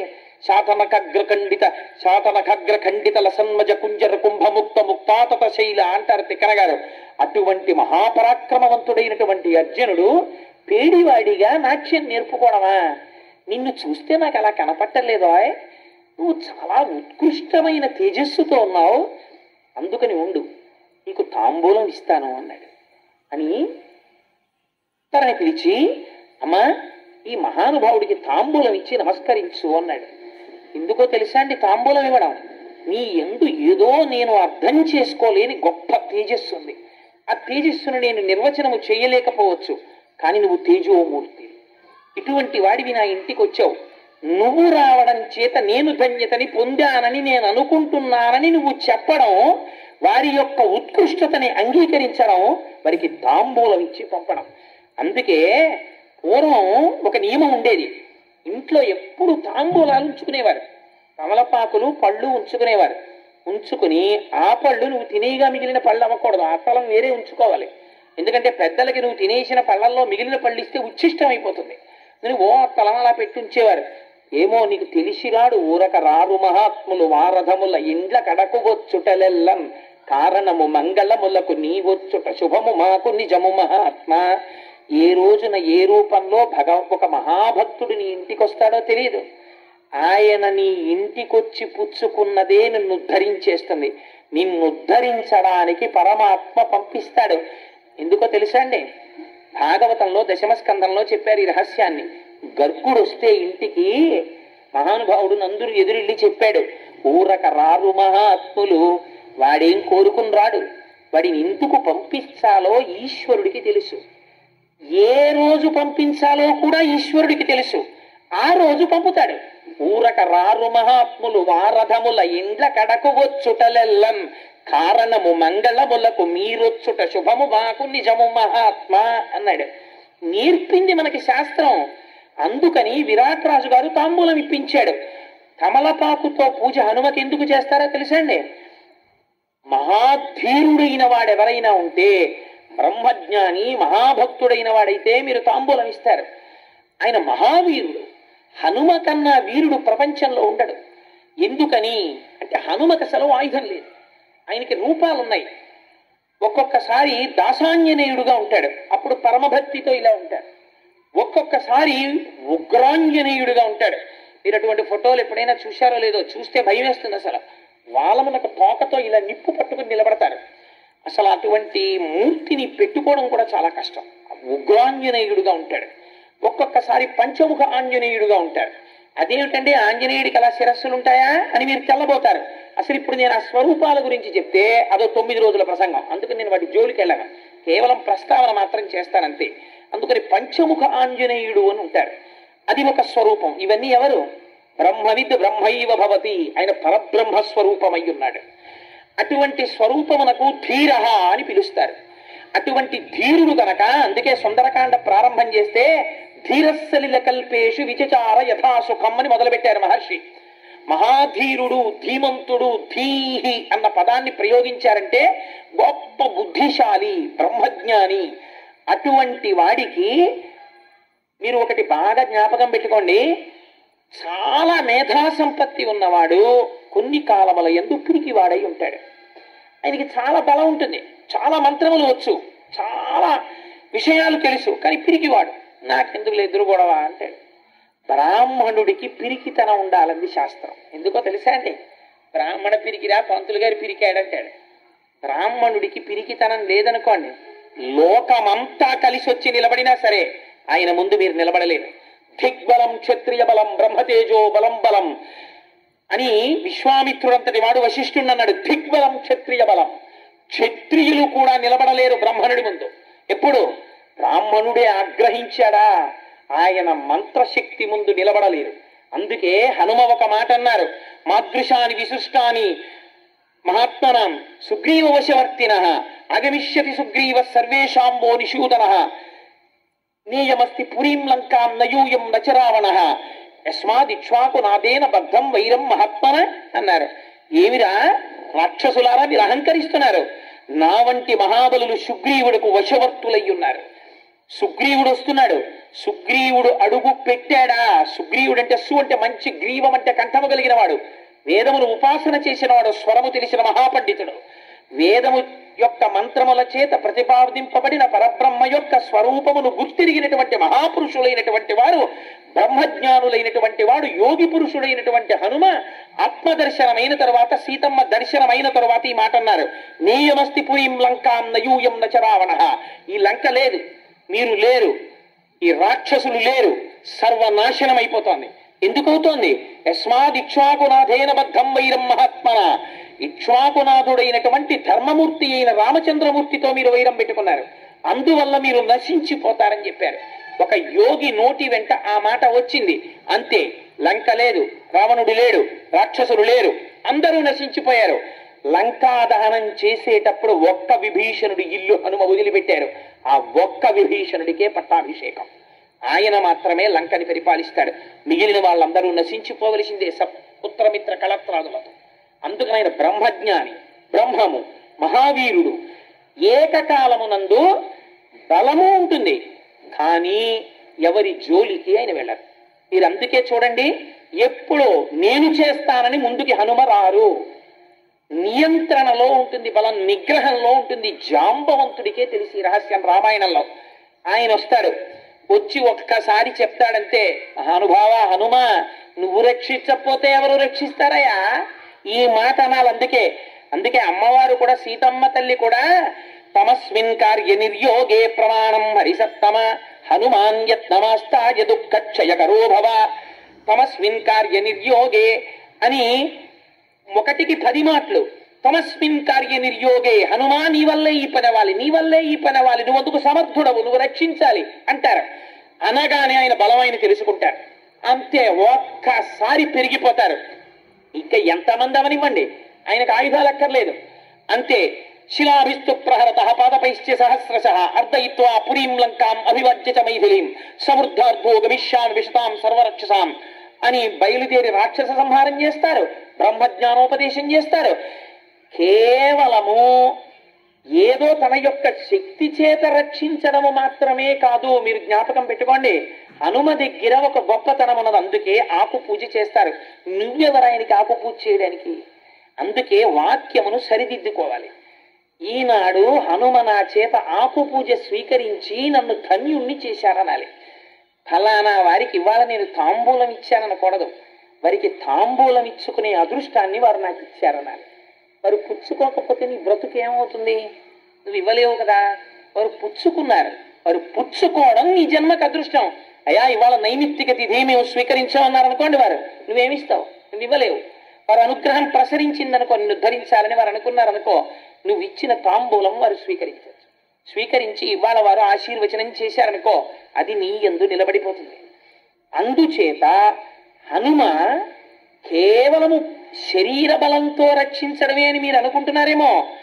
హనుమ కాలాతీతుడై రక్షణ చేస్తారు. మీకు ఒక ఉదాహరణ చెప్తాను. సముద్రమునకు సేతువుని బంధిస్తున్నారు. ఆ సేతు నిర్మాణం జరుగుతోంది. ఏవో చెట్లు తెస్తున్నారు, రాళ్ళు తెస్తున్నారు, కొండలు తెస్తున్నారు, అన్నీ తెస్తున్నారు. హనుమ ఏ కొండ దగ్గరికి, ఏ రాయి దగ్గరికి వెళ్ళి దాన్ని కదిపితే అది పులకరించిపోయేది. అమ్మాయి చాలు, హనుమ వచ్చి నన్ను ముట్టుకున్నారని. ఇప్పుడు ఏమైంది? ఒక బ్రహ్మజ్ఞాని యొక్క స్పర్శ తగిలింది. రాతిలో ఉన్నటువంటి రాతితనం పోతుంది. అది గమ్మత్తు. పోయి ఒక్కొక్క నాడు ఒక్కొక్క వస్తువు గమ్మత్తుగా పనికొస్తుంది. అందుకే మీకు రాతిని ఉపాసన ఎక్కడ చేస్తారో తెలుసండి. చెక్కితే తీసుకొచ్చి గుళ్ళో పెడతారు. సాలగ్రామం అయితే అభిషేకం చేస్తారు. రెండు కాకపోయినా రాతిని రాతిగా పూజ చేసేది 2 సార్లే. ఒకటి ఉపనయనంలో చేస్తారు, 2 వివాహంలో చేస్తారు. ఎప్పుడు చేశారండి అని మీకు అనుమానం రావచ్చు. సన్నికల్లు తొక్కింది అంటారు. రాయి దగ్గరికి తీసుకెళ్లి కొత్త కోడల్ని తొక్కమంటారు. ఒకసారి శంకరాచార్యులు వారు దెప్పి పొడిచారు సౌందర్యలహరిలో. మా గొప్పవాళ్ళు ఏవయా పరమశివుడు ఇంత సౌందర్యవతి మా అమ్మని వివాహం చేసుకుని తీసుకెళ్లి సన్నికల్లు తొక్కించాడా, మా అమ్మ కాలు నొప్పెట్టదు, గొప్పవాడేలే, భలేవాడికి ఇచ్చాం మా అమ్మని తీసుకెళ్ళని. అంటే ఆయన భక్తి అటువంటిది. అందుకని ఆడపిల్లని తీసుకెళ్లి సన్నికల్లు తొక్కించారంటారు మంత్రంతో. ఎందుకు తొక్కిస్తారో తెలుసా అండి? ఇప్పుడు మనకి ఎందుకు తొక్కించారో మనకి తెలియదు, ఎందుకు తొక్కామో మనకి తెలియదు, తొక్కించిన వాడికి ఎందుకు తొక్కించాడో తెలియకపోతే ఇంకంతకన్నా అదృష్టం ఇంకోట్లేదు. ఎందుకు తొక్కిస్తారంటే రాయి తొక్కినా కదలకుండా అచలమై ఎలా ఉంటుందో నువ్వు అత్తవారింటికి వెళ్ళినప్పుడు మొట్టమొదట అన్నీ కొత్త పరిచయాలి. అందుకని ఏమొస్తుందంటే ప్రిజడీస్ అంటే నీ అంత నువ్వు నిర్ణయం తీసుకోగలిగిన స్థితి పైకి ప్రచోదనం అవుతుంది. ఎవరో ఒక ఆయన వస్తాడు, ఏ మరిది గారు వదిన్ని చూసి సంతోషం, ఏదో ఒక బుక్కును జోక్ వేసేస్తాడు. వదిన పట్ల అలా జోక్ వేయకూడదని అతనికి తెలియదు. కానీ నువ్వు వెంటనే ఒక నిర్ణయానికి వచ్చేసావు అనుకో, రాత్రి ఆయనకి పాలపోంగు. ఆయన దగ్గరికి వెళ్ళి మీ తమ్ముడు ఎలా అన్నాడో తెలుసా, నా మనసు చిన్నబుచ్చుకుంది అన్నావు అనుకో, అన్నదమ్ముల అనుబంధం అది జీవితాంతం ఉండవలసిన అనుబంధం. నువ్వు గబుక్కుని అన్న మాటకి అంత తోడ పుట్టిన వాడి మీద కూడా చిన్న తేడా స్వభావం వచ్చేస్తుంది. ఆయన్ని కన్న తండ్రి గారి మీద నువ్వు ఒక్క మాట గబుక్కునంటే ఆయనకి తండ్రితో విరోధం వస్తుంది. మీ అమ్మగారు పీక్కు తినేస్తోంది, మీకే ఆఫీస్కి వెడతారు అని ఒక మాట అంటే తల్లి పట్ల వికర్షణ వస్తుంది. అలా తొందరపడి నువ్వు నిర్ణయాలు తీసుకుని మాట మాట్లాడి ఆ ఇంట్లో పుట్టిన పిల్లవాడిని ఆ కుటుంబాన్ని 2గా 3గా భాగిస్తావేమో. నువ్వు ఉండడం వల్ల నువ్వు వెళ్ళడం వల్ల ఇంకా ఆ ఇంట్లో అన్నదమ్ములు కలుసుకోని పరిస్థితి వస్తుందేమో. అందుకే శాస్త్రమునందు మర్యాదతో ప్రవర్తించాలి. అలా చెయ్యి కుసుమా. రాయి ఎంత కఠినముగా తొక్కినా కదలక లేకుండా ఉంటుందో అలా తొందరపడి నిర్ణయాలు రాకుండా నీ మనస్సు అంత జాగ్రత్తగా ఉండుగాక. ఎందుకని కోడలే ఆ ఇంటి వైభవాన్ని నిర్ణయిస్తుంది అని మంత్రము చేత మనస్సుకి ఆ శక్తినివ్వడానికి సన్నికల్లు తొక్కిస్తారు. అంత దీర్ఘాయుష్యు రావాలని ఉపనయనంలో గురువు శిష్యుడితో తొక్కిస్తాడు. అటువంటి రాతికి పూజ లేదు. ఆ రాయి మీద ఎప్పుడో ఒక మహానుభావుడు కూర్చుంటే దాని జన్మ ధన్యం అవుతుంది. మళ్ళీ ఆవుగానో పక్షిగానో పుడుతుంది. అది అప్పటి వరకు కదలిక ఉండదు. అటువంటి రాయి ఒక మహానుభావుడు వచ్చి పట్టుకున్నాడు అనుకోండి, ఎంత పులకరించిపోతుంది. అమ్మయ్య నా జన్మ ధన్యమైపోయింది. ఆయన పట్టుకోవడం కాదు, నన్ను తీసుకెడుతున్నాడు. ఎక్కడికి తీసుకెడుతున్నాడు? రామకార్యంలోకి. ఇప్పుడు ఎక్కడ పడేస్తాడు? సముద్రంలో పడేస్తాడు. ఇప్పుడు ఎవరు తొక్కుతారు? రామకార్యం మీద వెళ్లే వానరులు అందరూ తొక్కుతారు. ఎంత పుణ్యం, ఎంత పుణ్యం అని హనుమ చేత్తో ముట్టుకుంటే చాలని పర్వతాలు రాళ్ళు ఉత్సాహపడిపోయేవిట.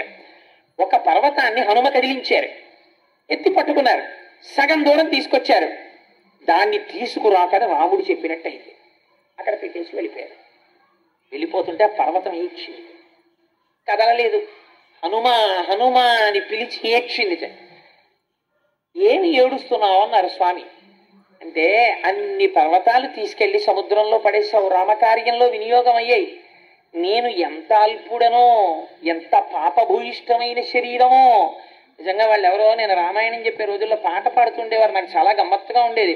ఏదో రాతినైనా కాకపోతిని రామపాదము సోకగా, ఏదో ఆఖరికి సాకలినైనా కాకపోతిని ఆ రాముణ్ణి కనీసం నింద చేసైనా సరే రామనామము చెప్పగా, పక్షులు పశువులు రాముడి గురించి చెప్తుంటే మనిషినై ఉండి కూడా రామనామము చెప్పకపోతిని అని బాధపడుతూ వాళ్ళు పాట పాడుతుండేవారు. చాలా గమ్మత్తుగా ఉండేది నాకు ఆ పాట వింటుంటే. అలా ఒక పర్వతం నేను పడలేకపోయాను సముద్రంలో అని ఏడుస్తోంది. చూస్తే హనుమ వెనక్కి వచ్చారు. ఎందుకు ఏడుస్తున్నావు అని అడిగారు. అడిగితే నన్ను సగం దూరం తీసుకొచ్చి వదిలేశారు, నన్ను తీసుకెళ్ళలేదు అంటే నాకు రామాజ్ఞ కింద వినపడింది ఆ పర్వతాన్ని త్యాకు అని. అందుకని ఏడవకు, నేను కనుక్కొస్తాను, నన్ను ఎందుకు తేవద్దన్నారో స్వామి అని రామచంద్రమూర్తి వెళ్ళి నాకేమిటో మీ ఆజ్ఞలా వినపడింది, ఆ పర్వతాన్ని మధ్యలో వదిలేశాను, యథార్థమునకు మీ ఆజ్ఞ ఉన్నదా, తీసుకురావద్దు అని అడిగారు. అడిగితే స్వామి అన్నారు, అవును, ఆ పర్వతమునకు ఒక మహోత్కృష్టమైన స్థితి ఉంది. కేవలము ఈ పుణ్యం కాదు, ఇంతకన్నా గొప్ప పుణ్యంతో నాకు బిరుదునామాన్ని ఇచ్చేటటువంటి స్థితికి ఆ కొండ ఒక రోజున వస్తుంది. ఎప్పుడో తెలుసా? వచ్చే అవతారంలో నేను కృష్ణమూర్తిగా వస్తాను. ఆ కొండని 7 రోజులు నా చితికిని వీలి మీద ఎత్తి పట్టుకుంటాను. అప్పుడు నన్ను గోవిందుడని పిలుస్తారు. ఆనాడు ఆ పర్వతానికి నేను పూజ చేయిస్తాను. ఇదిగో ఈ పర్వతానికి పూజ చెయ్యండి అని చేయిస్తాను. అందుకని ఆ పర్వతం చాలా పుణ్యమైంది. దాన్ని కేవలం సముద్రంలోనైనా పడేయడం హనుమ, అందుకని తేవద్దన్నాను. నువ్వు పట్టుకోవడం వల్ల ఇప్పుడు ఆ పర్వతానికి మరింత పుణ్యం వచ్చేసింది. ఎవరు చెప్పుకున్నా గోవిందా గోవిందా గోవిందా అని ఆ రోజున గోవర్ధన పర్వతాన్ని స్వామి పైకెత్తాడని చెప్పుకుంటారు. అంత గొప్పతనం ఆ పర్వతానికి వచ్చిందన్నారు. హనుమ ముట్టుకుంటే, హనుమ స్పృశిస్తే, హనుమతో మాట్లాడితే చాలు ఉద్ధరింపబడ్డాయి. మీరు అందుకే రామాయణాన్ని ఆ కోణంలో పరిశీలన చెయ్యాలి. అందుకే మీరు చూడండి, హనుమతో సంఘం ఉందనుకోండి, మీకు సుగ్రీవుడు హనుమని నమ్ముకున్నాడు. ఒక్కొక్కసారి హనుమ ఎలా మాట్లాడేవారో తెలుసా? సుగ్రీవుణ్ణి తలకాయ తీసేసుకోవాలి సుగ్రీవుడు. రామలక్ష్మణులు నడిచి వచ్చేస్తున్నారు కిష్కింధకాండలో. చూశాడు సుగ్రీవుడు, అంతే భయపడి పారిపోతున్నాడు. ఎందుకలా పారిపోతున్నావు అన్నారు హనుమ. వాళ్ళని చూస్తే చూడు ఎలా ఉన్నారో, చాలా తేజోవంతులుగా ఉన్నారు. నన్ను చంపడానికి మా అన్న పంపించి ఉంటాడు, అందుకని పారిపోతున్నానన్నారు. అంటే హనుమ అడిగారు, ఏ పొద్దున్న రాజ్య పరిపాలన చెయ్యవలసినటువంటి ప్రభువుకు ఉండవలసిన లక్షణం ఏదైనా ఉందా నీలో? ఇంత పిరికితనమా? వచ్చిన వారెవరో తెలుసుకోకుండానే పరుగులు పెడుతుంటావా? ఏమిటి దైన్య బుద్ధి? సిగ్గుగా లేదు నీకని అడిగారు. అడిగితే సుగ్రీవుడు అన్నాడు, అయితే నువ్వు వెళ్ళి కనుక్కొస్తావా వాళ్ళు ఎవరో అన్నాడు. అని మళ్ళీ ఎంత అనుమానం అంటే, నువ్వు హనుమగా వెడితే నాకు భయం, వేషం మార్చుకుని వెళ్ళన్నాడు. తన ప్రభువుకి నమ్మకం కల్పించడం కోసమని తాను పరివ్రాజకుడిగా మారి రామలక్ష్మణుల దగ్గరికి వెళ్ళారు. వెళ్ళి ఇలా చూడగానే వీళ్ళ దగ్గర దొంగ వేషాలతో మాట్లాడక్కర్లేదని మళ్ళీ వానరం అయిపోయాడు. అయిపోయి మాట్లాడి తన ప్రభువు దగ్గరికి వచ్చినప్పుడు, నువ్వు అలా వెళ్ళి మాట్లాడేసావు, వాళ్ళు గుర్తుపెట్టేసి అలా ఉంటారని మళ్ళీ పారిపోతాడేమో అని మళ్ళీ పరివ్రాజకుడిగా వచ్చారు. ఏమి బుద్ధిమతాం వరిష్టం అండి! ఆయనతో సంఘం ఉంటే చాలు బ్రతికించేస్తారు. రామలక్ష్మణుల్ని తీసుకెళ్లి సుగ్రీవుడికి స్నేహం చేయించారు. అంతే, సుగ్రీవుడికి పట్టాభిషేకం అయిపోయింది. అప్పటి వరకు తాను ఏ భార్యని విడిచిపెట్టి ఉన్నాడో ఆ రుమతో మళ్ళీ తిరిగి జీవించేటటువంటి అదృష్టాన్ని పొందాడు. పోయిన పట్టాభిషేకం మళ్ళీ తిరిగి కలిగింది, రాజ్యం వచ్చింది, అధికారం వచ్చింది, పోగొట్టుకున్న భార్యని తిరిగి పొందాడు. ఎవరి వల్ల? ఒక్క హనుమ పక్కన సచివుడిగా ఉండడం వల్ల. అంగదుడితో కలిసి దక్షిణ దిక్కుకు వెళ్ళారు. విడితే అంగదుడు అనరాని మాటలన్నీ అన్నాడు సుగ్రీవుణ్ణి. నాకేం యవరాజ్య పట్టాభిషేకం కావాలని చేశాడనుకుంటున్నావా? అంత ప్రీతి నా మీద ఏం లేదు. మా నాన్నని చంపేశాడు, నేనంటే చాలా కోపం. రాముడు నాకు యవరాజ్య పట్టాభిషేకం చెయ్యమన్నాడు కాబట్టి చేశాడు. ఎప్పుడు అవకాశం దొరుకుతుందా చంపేద్దామని చూస్తున్నాడు. ఇప్పుడు 4 రోజులు టైం అయిపోయింది కదా, వెనక్కి వెడితే నన్ను చంపేస్తాడు. మా పిన తండ్రి సంగతి నీకేం తెలుసు, నేను రాను ప్రాయోపవేశం చేస్తానన్నాడు. నిజంగా మాట్లాడడం అంటే ఏమిటో మీరు హనుమ దగ్గర తెలుసుకోవాలి. ఆయన అన్నారు, ఏమిటో విర్రెడివి ప్రాయోపవేశం చేస్తానంటే, వీళ్ళందరూ నీ వెనకాల వస్తున్నారని ప్రాయోపవేశం చేస్తానంటున్నావు. వీళ్ళందరూ నీతో ప్రాయోపవేశం చెయ్యరు. వీళ్ళకి 3 రోజులు 4 రోజులు అయిపోయిన తర్వాత మళ్ళీ భార్య బిడ్డలు గుర్తొస్తారు. చంపితే చంపేళ్ళావా, అక్కడికి పోయి వాళ్ళని ఒకసారి మొహం చూపించి అక్కడే చచ్చిపోతాం, ఎందుకు వాళ్ళకు ఉన్నామో లేమో తెలియకుండా ఇక్కడ పడుండి ఎందుకు వచ్చిన జీవితం అని వెళ్ళిపోతారు. అప్పుడు ఒక్కడే మిగిలిపోతావు. చీవ చిటుక్కుమంటే భయం, రామలక్ష్మణులు బాణం వేసేశారేమో అని. ఈ పర్వత గుహని డొల్ల చేసేస్తాయి లక్ష్మణ బాణాలు. నువ్వు ఎక్కడ దాక్కున్నా విడిచిపెట్టడం. నువ్వు శరణాగతి చేశావా వదిలిపెట్టేస్తాడు. అందుకని రామలక్ష్మణుల యొక్క బాణముల ధాటి నుంచి తప్పుకుందామని అనుకోకు అంగదా. వెనక్కి రా, కార్యం మీద బయలుదేరు, నా మాట విను, సముద్ర లంఘనం చేద్దాం బయలుదేరమని తీసుకెళ్లారు. హనుమతో సంబంధం, హనుమ మాటలు, హనుమ స్తోత్రం మిమ్మల్ని ఉద్ధరించేస్తాయి. మీకు ఇవాళ ఇంత పరమ పవిత్రమైనటువంటి రోజు కాబట్టి మీకు ఒక యథార్థమైన విషయం జ్ఞప్తి చేస్తాను. ఇది పరాశర సంహితాంతర్గతం. ఎప్పుడైనా మీకు ఒంట్లో బాగుండలేదు, మీకు అంత పెద్ద అనారోగ్యం మీ ఒంట్లో ఉందన్న సంగతే మీకు తెలియదు అనుకోండి. అలా తెలియని పరిస్థితుల్లో అనుకోకుండా ఎప్పుడో హాస్పిటల్కి వెళ్తే డాక్టర్ గారు చూసి, అమ్మో మీలో చాలా తేడా ఉందండి, మీకు తెలియట్లేదు కానీ ఓసారి బాగా టెస్ట్ చేయించండి అని ఏదో టెస్ట్ చేసి, అయ్యా మీకు తెలియదు కానీ మీ జీవితంలో చాలా ప్రమాదకరమైన వ్యాధి లోపల పొంచి ఉన్నది అంటే అలాంటప్పుడు ఏం చెయ్యాలి అని అడిగితే ఏం చెప్పారో తెలుసా పెద్దలు?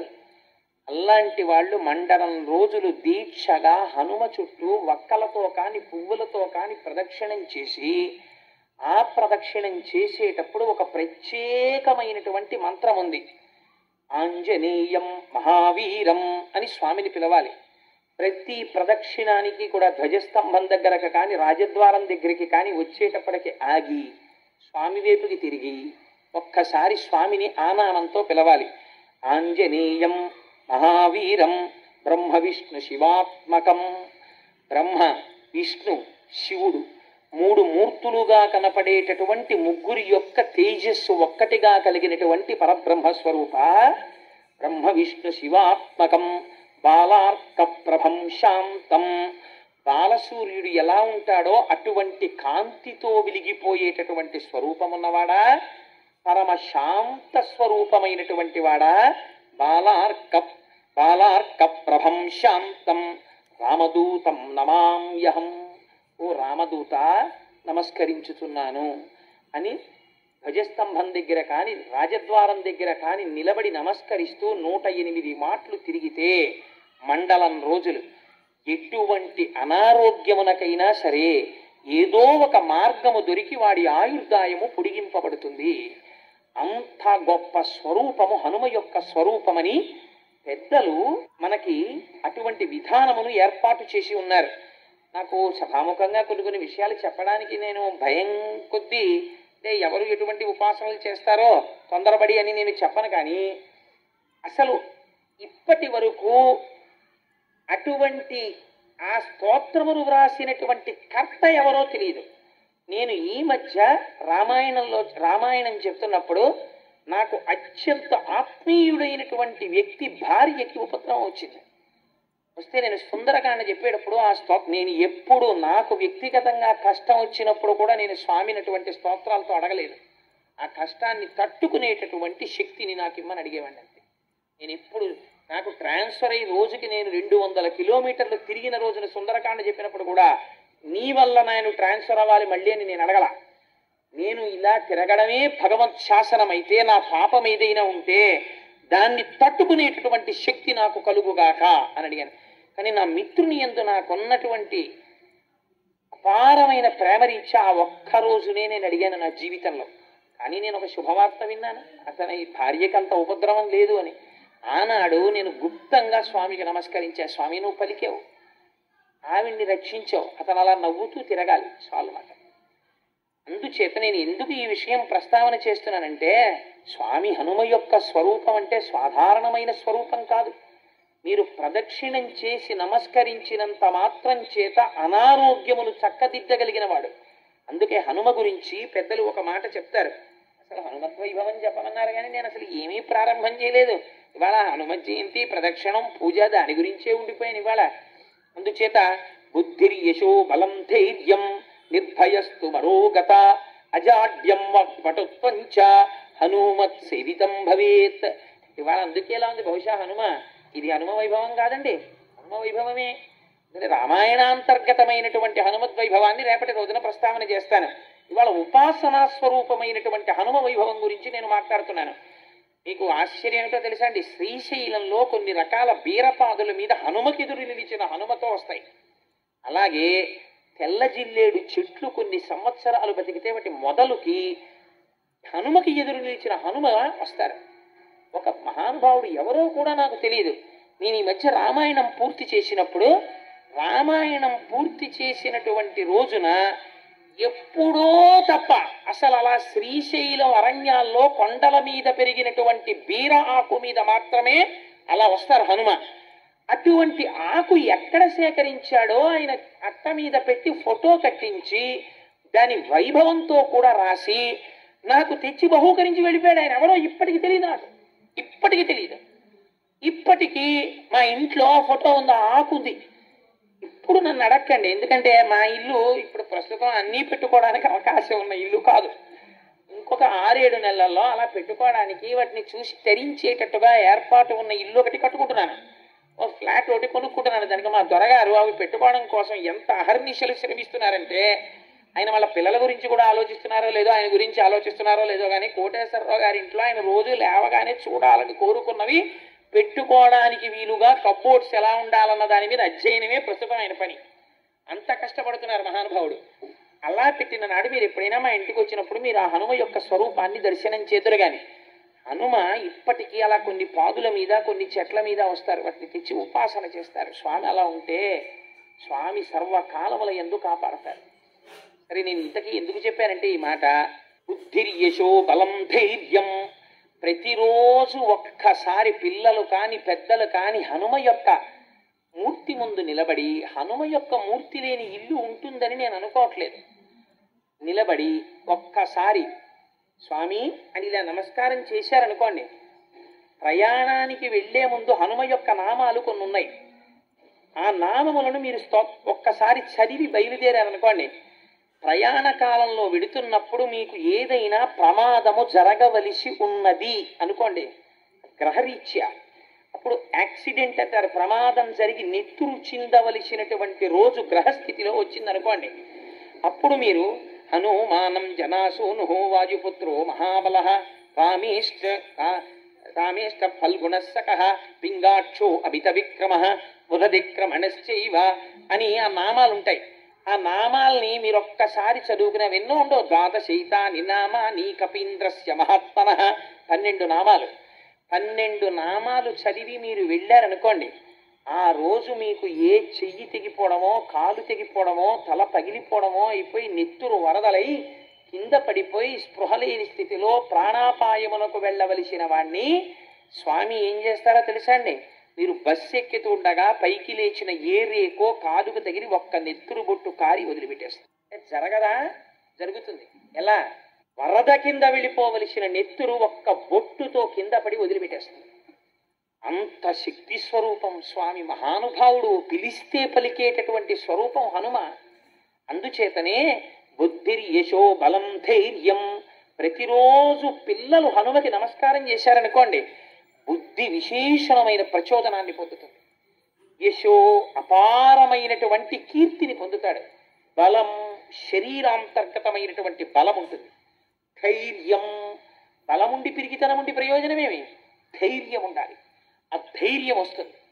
బ్రాహ్మణుడికి పిరిగితనం ఉండడం శ్రీరామరక్ష ఒక రకంగా. ఎందుకో తెలుసా అండి?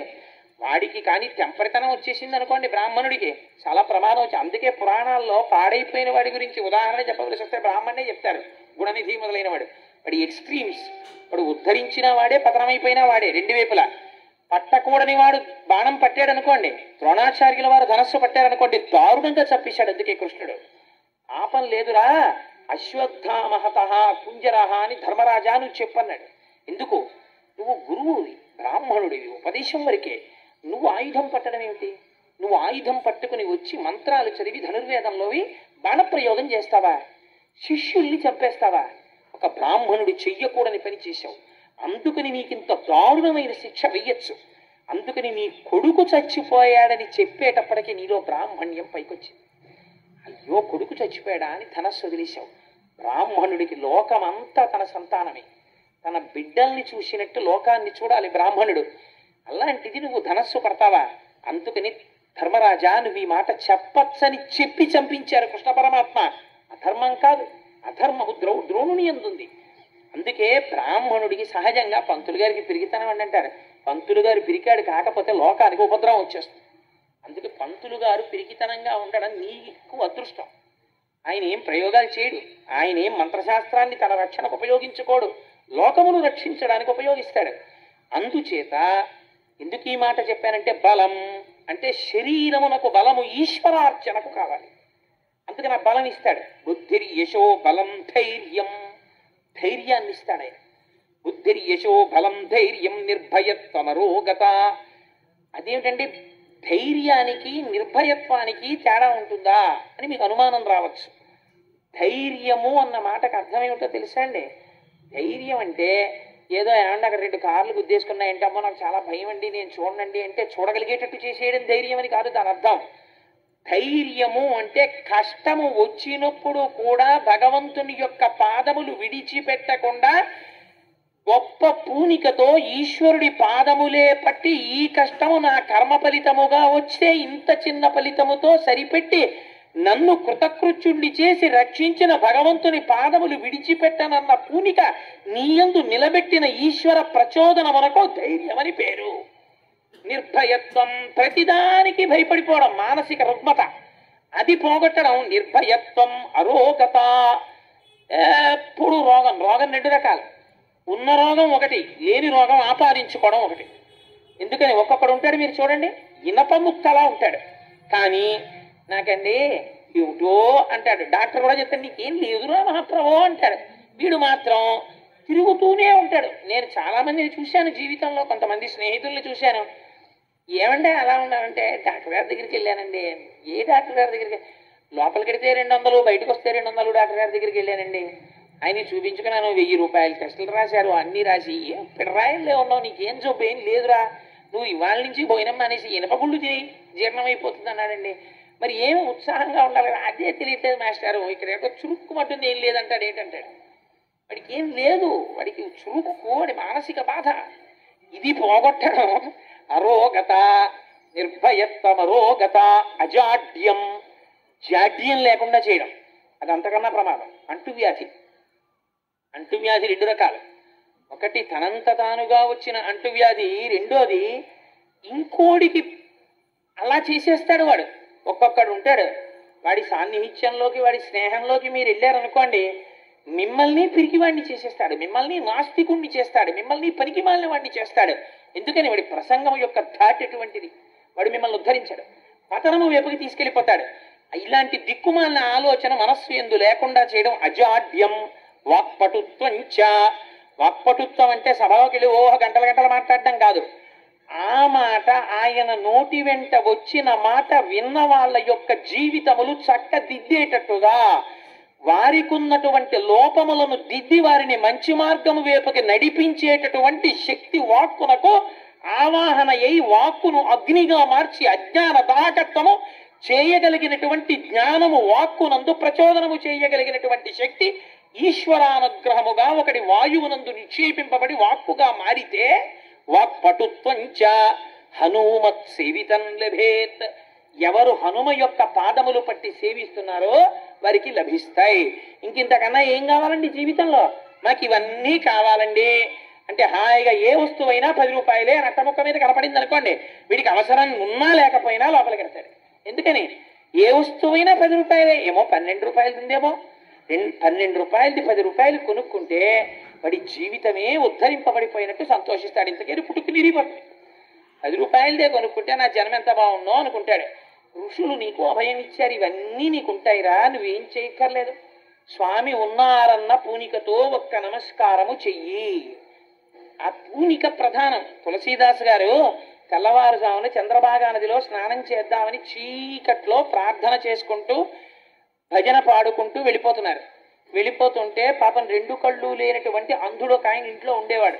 ఆయన ఇంట్లో వాళ్ళు నీకు కళ్ళు లేవు, ఏ పనికి పనికిరావు, కానీ నీకు మాత్రం 3 పూట్లా పెడుతుండాలి, మేపుతుండాలని తిడుతుండేవారు. ఎందుకు ఈ జన్మ, ఆత్మహత్య చేసుకు చచ్చిపోదామని చెప్పి ఆయన బయలుదేరి చీకట్లో ఎవరూ చూడకుండా, మనకి తెల్లారకట్ట లేచి సంధ్యావందనం చేయాలంటే తెల్లారకట్ట బాగా నిద్రపడుతుంది.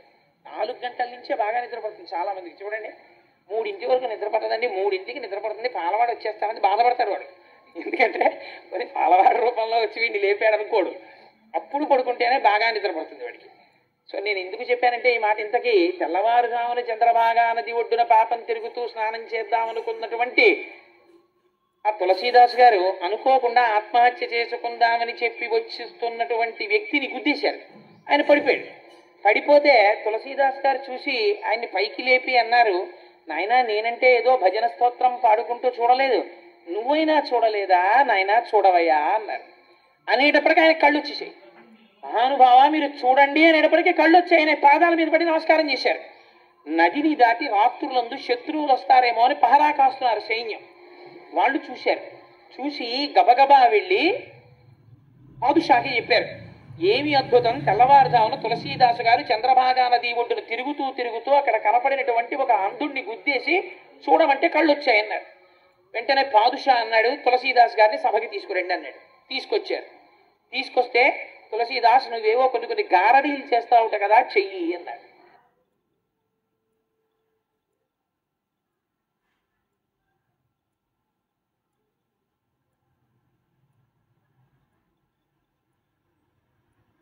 అంటే తులసీదాస్ గారు అన్నారు, నాకు గారడీలు చెయ్యడం అలవాట్లేదు, నేను గారడీ చేసేవాడిని కాను.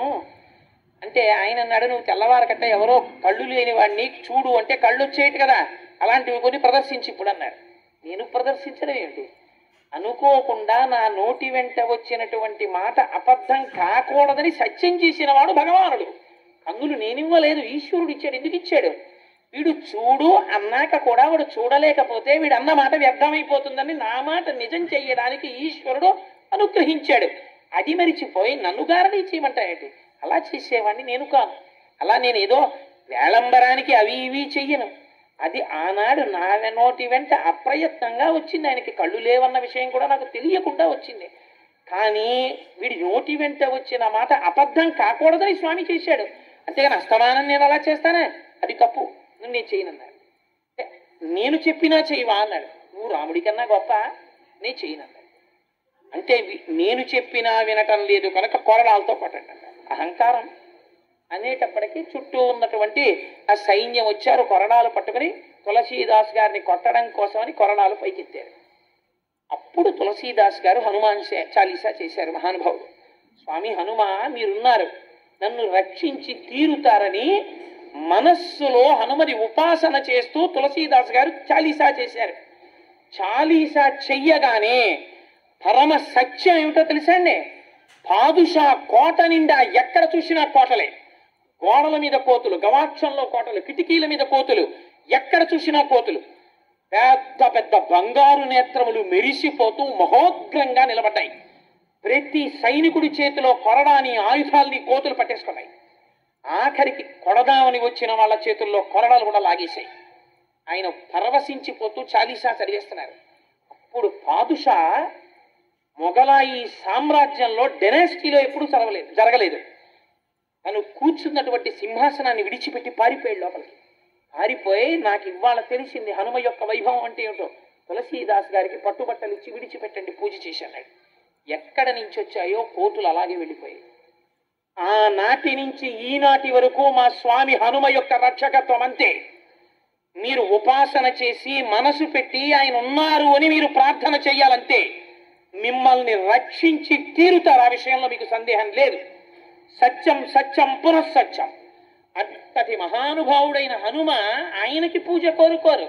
ఎత్ర ఎత్ర రఘునాథ కీర్తనం తత్ర తత్ర కృతమస్తాకాంజలిం.